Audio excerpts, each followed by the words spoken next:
আইনজীবী রয়েছে, আমি জানতে চাই স্যার আপনি আপনাকে পরিষ্কার ভাষায় বলুন তো, পদে যে থাকে সে চাকরিটা চুরি করছে, এই চিনু হাজরা না মিনু হাজরা, সে তো রাজ্যের মুখ্যমন্ত্রী নয়, রাজ্যের শিক্ষামন্ত্রী নন, চুরিটা তাহলে কারা করে?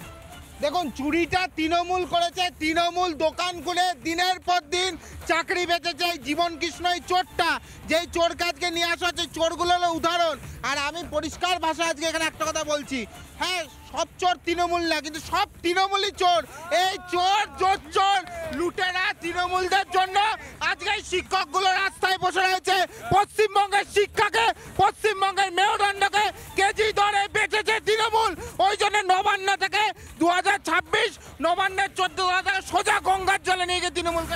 আমি একটা কথা বলি, জীবন কৃষ্ণ সাহাকে এর আগে সিবিআই গ্রেপ্তার করেছিল, কিন্তু সে জামিন পেয়েছিল। তাহলে সে জামিনটা পেলো কেন? তদন্ত যদি ধোয়া তুলসী পাতা হয়ে গেল, ধোয়া তুলসী পাতা হয়ে গেল, জামিন পেলে ধোয়া তুলসী পাতা হয়। মাননীয় আইনজীবী শুনুন, জামিন পাওয়ার অর্থ এই না যে সে ধোয়া তুলসী পাতা বা সে যুক্ত না।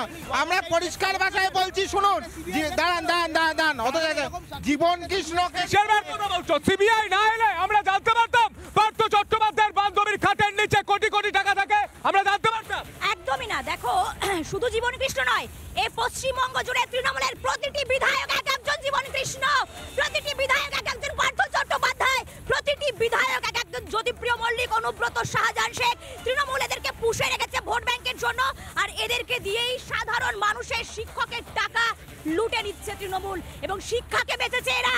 এ কিন্তু সাইকেল চোর, বাইক চোর নয়, শিক্ষা চোর। এরা যে প্রতিটি যুবকের শিক্ষাকে টাকায় বিক্রি করেছে। পার্থ চট্টোপাধ্যায় ক্যাবিনেট মিনিস্টার কোটি কোটি টাকায় বাংলার শিক্ষাকে বিক্রি করেছে, যুব সমাজকে রাস্তায় ফেলেছে, এই শিক্ষকদেরকে আজকে রাস্তায় ফেলেছে। এই বিষয় নিয়ে রাজ্যের বিরোধী রাজনৈতিক দলগুলি তারা ঠিক কি বলছেন আপনাদের শোনানোর জরুরি আছে, শুনুন। এবারে পুকুর অব্দি যায়নি, নালাতে পড়েছে। জীবন কৃষ্ণ সাহা ছিল পার্থ চ্যাটার্জি, আইপো, আলিঘাটের কাকু, মানিক ভট্টাচার্যের অন্যতম বড় এজেন্ট।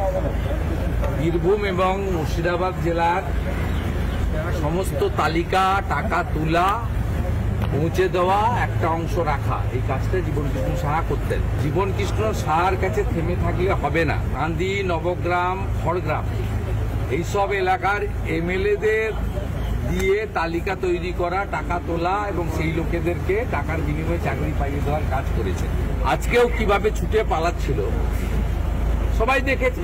দলটাতে এখন নর্দমায় যেভাবে গন্ধ বেরোয়, তৃণমূল কংগ্রেস দল থেকেও এখন সেইভাবেই গন্ধ বেরোচ্ছে।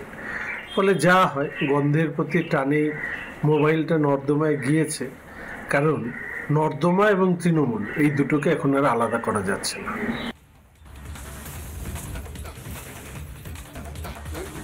ইডি এবারে মনে হয় মোবাইল, বড়মার বিধায়কের বাড়িতে এইবার হানা দিচ্ছে ইডি। এবারে মনে হয় মোবাইল ছোঁড়ার তেমন জোর ছিল না, তাই ইডির হাতে সরাসরি এই মোবাইল পুকুর পাড় থেকেই হস্তগত হলো। এই ঘটনাগুলো একটা স্পষ্ট ইঙ্গিত দিচ্ছে যে সিবিআই বা ইডি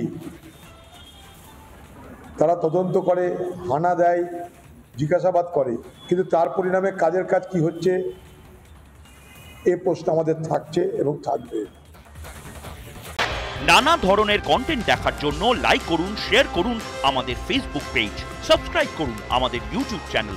পাশাপাশি অন্যান্য ব্রেকিং নিউজের জন্য অবশ্যই চোখ রাখুন রিপাবলিক বাংলায়।